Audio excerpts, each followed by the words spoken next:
Okay, so today I'm sitting down with Sonia Huppert, who is the Global Innovation Marketing Leader of IFF's Reimagine Wellness portfolio. Sonia, it's a pleasure to have you with us. A pleasure for me as well. Brilliant. Now, IFF has been at the forefront of shaping the sensory landscape for food and beverage, and your perspective on alternative proteins is especially valuable as this sector matures. So, to kick things off, I'd love to get a sense of the bigger picture. Could you start by giving us a quick overview of IFF's role in developing these sensory solutions for the alt protein sector? Yeah, so alternative protein is not different from the other things that we're developing at IFF. And we are always starting with a deep understanding of what consumers really and truly want. For that, we do have, in fact, different tools that we're using, and especially what we call Panoptic, which is our proprietary trend to understand how, in fact, the consumer are evolving and what are the things that need to be developed moving forward. So it really, those insights allow us to guide new product development and to really truly develop product and taste solutions that are fulfilling consumer requirements. Now, over the past few years, we've seen consumer expectations around taste and texture evolve quite dramatically. From your vantage point, what are the most significant shifts that you're seeing in new protein foods? So that's a very good question. And we're seeing a big shift in consumer priorities because today consumers are back to looking for joy, looking for indulgence, looking for their health, but also for the value of what they are eating. So as they're moving into that direction, it creates a very strong challenge for protein-based food because those products have historically struggled to match product in both taste and price. So basically the challenge today for those plant-based product is pretty high because they need to match very high, in fact, standards that the consumers are looking for. Mhm. Now, And yeah, sorry, go sorry. When you ask on then what does it mean, in fact, for the protein food, what we're seeing is really a growing demand for high protein offering, which is really driven by this health wellness movement, but also increased due to the focus on weight management. So consumers are really looking for food and beverage that are tasty, nutritious, with high protein, and that also food that are promoting satiety. on. Now, IFF often talks about delivering a multi-sensory experience. So, from a technical standpoint, how do you define that in the context of food and beverage? So, yeah, because of course, when we do develop product, you cannot really only focus on in one area. So we are always using our basically, if we have to do something in one area of taste, let's say sweetness, we also need to take into consideration the mouthfeel, the texture of the product, and how it does fulfill the expectation and the satisfaction of the consumers. And for this, we are always basically integrating sensory science, really going through this overall consumer experience. Mhm. Yeah, it's an area that interests me, how different sensory dimensions interact. It's rarely just one attribute that makes or breaks a product. It's the sort of orchestration between them. So when you look at the interplay of color, texture, flavor, and mouthfeel, which of those elements tends to dominate consumer perception and which are still undervalued, do you think, by developers? So they are all, in fact, important. Of course, color, it is the first thing that you're going, in fact, to see. So it has and it play a big role. And it's not so much look in a lot of product development, but it is color or appearance, because that's, again, the first thing that you're seeing. But then flavor and mouthfeel are, of course, key element, because we're definitely seeing that for consumer, to repurchase a product, they need to get the satisfaction from the product. And the first criteria is that the taste need to be, in fact, good, and taste remain one of the main criteria for repurchase. So clearly taste flavor is very important, but again, the others will play, in fact, a role as well. Mhm. How is IFF leveraging tools such as digital modeling and sensory science or ingredient synergies to bring these attributes together in protein applications? So we are using effectively, we are combining all those tools, sensory, AI, ingredient synergy, to really again optimize all the time the sensory profile of the product, so of protein food. So, for example, if we look to designing, let's say, a dairy, in fact, alternative, we're going to potentially use the insight from the consumers and our technology, like, for example, flavor fit taste modulation, to optimize the taste of the product. And we could use as well artificial intelligence to help us design products that will fit directly and at best the consumer requirement. Mhm. So it's really allowing us to fine tune formulation and to be ready at the forefront of what consumer in fact will like. Mhm. I was just going to ask, actually, are you able to share an example where progress in one specific sensory area, say texture, unexpectedly enhanced perception in another area, like I don't know, flavor release or mouthfeel? A very, I could say, easy one that we could take is sweetness, because all the time, and you know, this is a big area for the food and beverage industry to decrease the level, in fact, of sugar. And so we're working very closely with all the industries, in fact, on sugar reduction. So where we're going to use our flavor fit sweet, which will help rebalancing the profile of sweetness.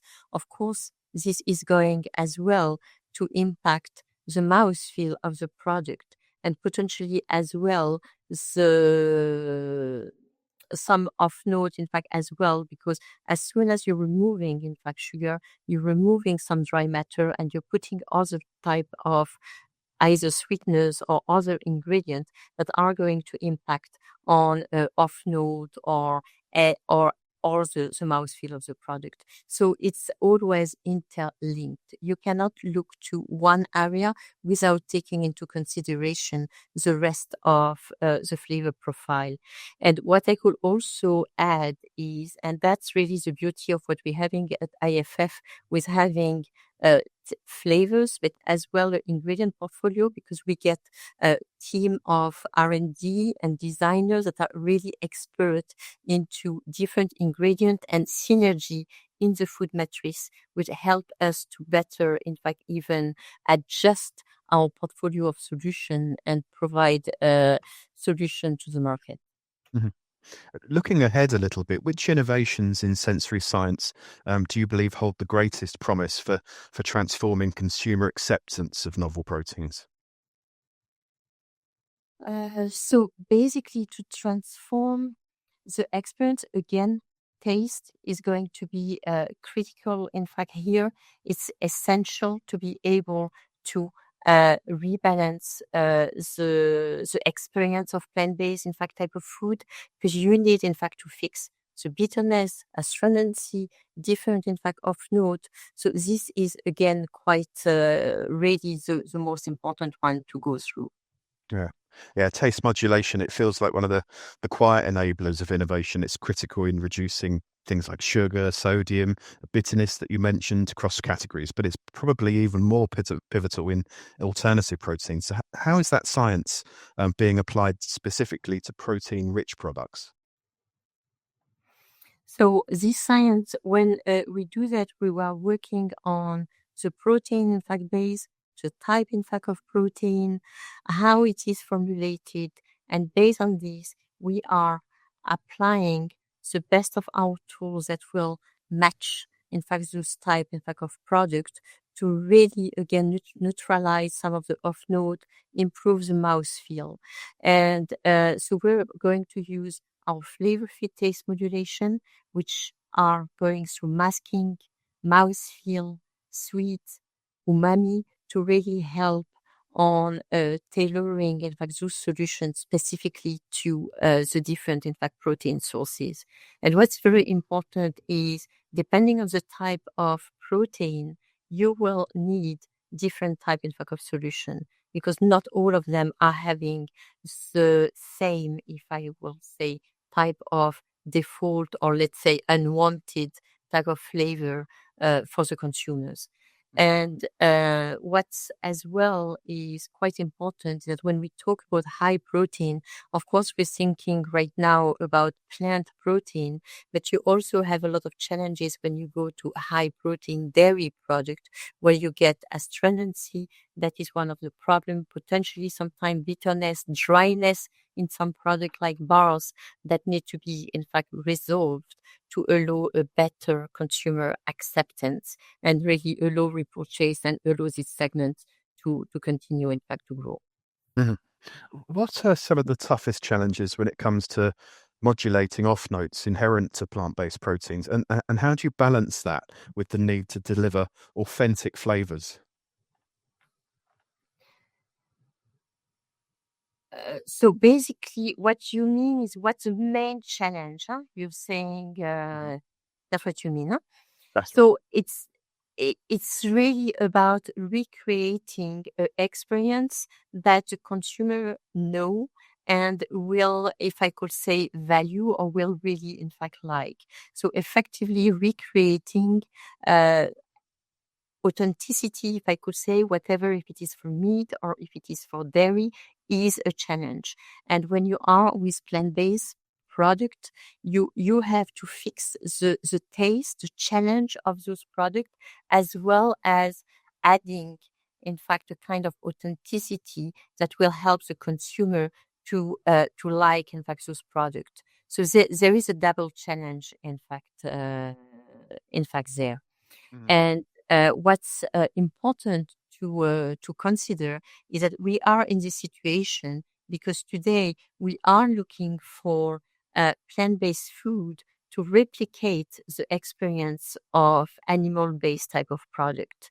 But in the future, we're also seeing an area where consumer will little by little could appreciate the taste of plant much more, and then we could start creating full experience based on those plant protein. And this will open on new possibilities, going really beyond, in fact, imitation. Yeah. Looking at the bigger trend towards clean labels and healthier formulations, how do you see taste modulation evolving to support those demands while still delivering, as you mentioned earlier, enjoyment? So effectively, yeah, taste is key. Enjoyment is key for the consumer. And today, with our Flavor Fit taste modulation technology, we are continuously working with natural solutions that are allowing to give the best eating experience, as well as nutritious type, in fact, of food. So this is something that we are already working on daily at IFF, and we could already propose different, in fact, solution, whatever, if it is on rebalancing sweetness, saltiness, mouthfeel, umami. It's definitively something that we are already working on and having already solution there. Mhm. Obviously, there's been rapid progress in the development of plant-based proteins, but there are still some hurdles that keep plant-based foods from fully matching animal proteins. From your perspective, Sonia, which sensory gaps remain the most difficult to close, whether it's juiciness or succulence or those lingering aftertastes? So they are all difficult to fix. There's not one that is easier than another one. But in fact, we're again working, in fact, really daily into fixing, into having solutions for succulents, for mouthfeel, so we could get more enjoyment with this type of product. And those type of gap are existing today on the meat analog, in fact, on the meat alternative space, but where effectively juiciness is very important and where you need to have very good also authenticity when consumers are going to consume this type of product. And we are having solutions that help our customer to bring products that are better and better into the market. Just wondering, how does IFF address these gaps differently at the ingredient level versus system-wide approaches that combine proteins, fats, and flavor modulators? Yeah, so the first thing that we're doing, it's definitively to use our technology like Flavor Fit. So it could be Flavor Fit masking, for example, for the off note or to improve the mouthfeel. And then we do tailor that to the different specific protein sources, as I was explaining basically previously. So we definitively work on combining different, in fact, approach, because with those protein, we will then combine different type of fat, different type of formulation to help recreate this full sensory experience that the consumer is looking for, really continuing to give this indulgent and satisfaction. Mhm. And beyond plant-based, do you see similar sensory challenges emerging with different sources, such as precision fermentation derived or cell-cultivated proteins? Absolutely, because there's a lot of talk around precision fermentation or cell-based product, and of course they are offering exciting possibilities for the future, but they will as well come with their own sensory challenges. So, for example, it could be about metallic notes, it could be about not having the complex flavors that consumers are looking for, that will still required a lot of work in the flavor space to be able to work and rebalance the taste of the products that will come through those new technologies. Mhm. And when it comes to these newer categories, how do you think consumer expectations differ from plant-based? And what does that mean for the types of sensory solutions that are required? Yeah.